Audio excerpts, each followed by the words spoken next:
Hello, I'm Ben Stepney. I'm a partner in the employment team at Thompson Sand and Passmore. And today I'm joined by Jessica Wells, who's a solicitor in the employment team. Jessica and I are going to be talking about the Neonatal Care Leave and Pay Act 2023 and what this entitles employees to.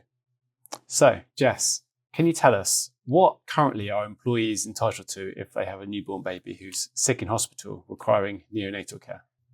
So currently there's very little in place for employees who have babies in hospital that are unwell.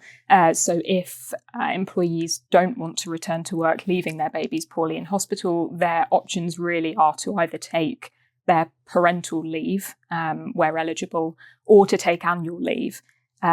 So there's not really too many options available for them, and it does limit them slightly when they do have babies unwell in hospital.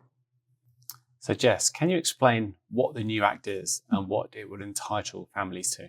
Yeah, of course. So the Act is designed to provide some more flexibility and rights to employees when they have poorly children in hospital. So it means that they won't have to take or kind of suffer their maternity leave or other parental leave in order to care for their poorly children. So it's a day one right for eligible employees, and they can take 1 week's leave for each week that their baby is receiving neonatal care in hospital, up to a maximum of 12 weeks. So that maximum of 12 weeks applies even if there have been multiple births. So for example, if a mother has twins and both babies require care at the same time, then she can't take kind of 2 lots of that neonatal leave. It's a maximum of 12 weeks in total. As I say, it's a day one right for eligible employees. Eligible employees can take the leave and tag it on to the end of other forms of leave, so maternity leave, paternity leave, other parental leaves. They have to take the neonatal care leave within 68 weeks of the baby's birth. So you can take it at a later time. If it is taken at a later time, it's called a tier 2, and it means that the leave has to be taken in one cluster, essentially.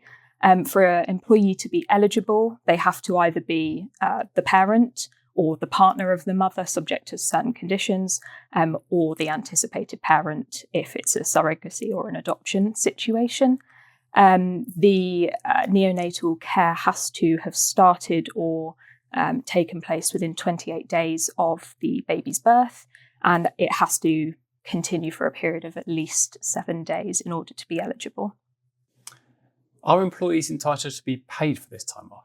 Yes, so eligible employees are entitled to be paid. So the leave and the pay is subject to the babies being born after the 6th of April 2025. In order to receive pay, employees need to have a continuous service of 26 weeks with their employer, and they need to meet the minimum threshold earnings requirements. It's thought that the pay that's going to be provided is going to be a statutory pay, so it will be subject to statutory caps and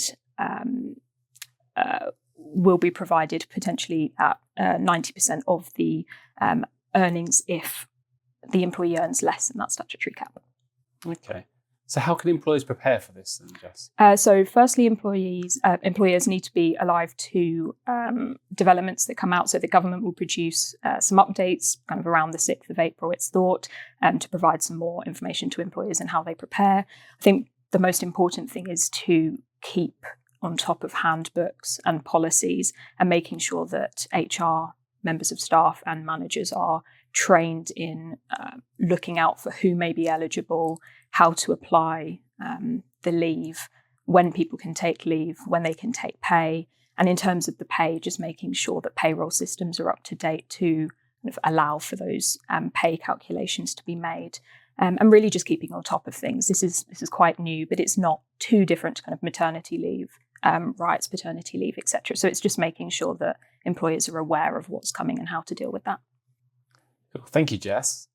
So I think the message is clear that employers need to be prepared on top of these changes for when they come into force. Employers, HR managers will also have a role in informing employees that these rights exist and perhaps identifying somebody who could benefit from them, who may not be so aware. When this does come up in your organisation, I imagine it will be at quite short notice, unexpected. So as Jess is saying, if you can be prepared and be on top of the legislation, you'll know how to advise the employee and make sure your organisation is compliant. If you require any advice on any family-friendly leave for your organisation, then please get in contact with the employment team here at Thompson Centre Passmore.